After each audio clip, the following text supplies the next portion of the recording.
Hey, what's up guys, Volatile47 here, bringing you a gameplay with the Akimbo Skorpions. So this is the first gameplay I've done with the Akimbo machine pistols. Now I know a lot of people don't bother using them, they won't touch them because a lot of the times they're used by people who just spray and pray. That is true with the FMG9s and the MP7s as well, or the MP9s even. But you don't really see so much of that with the Skorpions. Now that's because they've got a really small clip, so you just can't afford to spray and pray. You've got to be really careful with your shots. The reticule is a lot tighter on the Skorpions as well, and the recoil is a hell of a lot more manageable.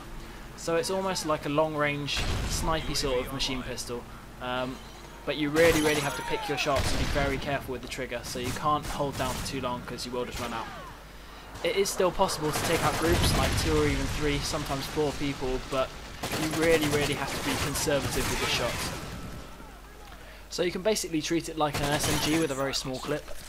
It's got ridiculous stopping power at point blank range, and if you drop shot with it, the reticule still ends up pretty tight to take out people at sort of medium range.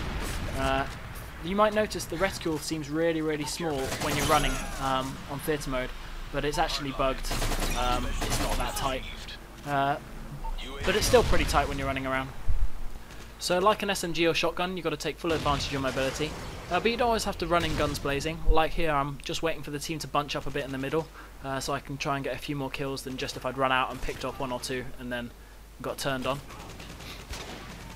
So if you pick your ideal time, you can often grab the whole team in a group like here and get a few kills. So you can see, if you're conservative, you can go for the 3 or 4 kills without needing to reload. But the reload time without sleight of hand on the Skorpions is pretty slow. Nothing like as quick as the FMGs or the MP9s. So I recommend, if you're running Specialist, take it as your first perk. But I really wouldn't recommend taking it as one of your starting 3 because you really need Scavenger with this gun. Just so you can start with the extra mags. But your choices for the unlocks for 4 and 6, completely up to you. I like to use Dead Silence.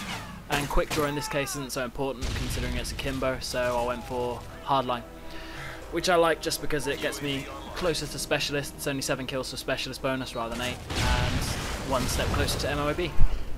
So here's another good example of flanking around and bunching up the enemy team all in one space. And you can see, if you burst fire this, pick your shots carefully, you can get a good 3 kills out of the mags before you need to reload. So yeah, that's about all I can tell you about these. Enjoy the rest of the video and the MOAB, and I'll catch you later guys. See ya.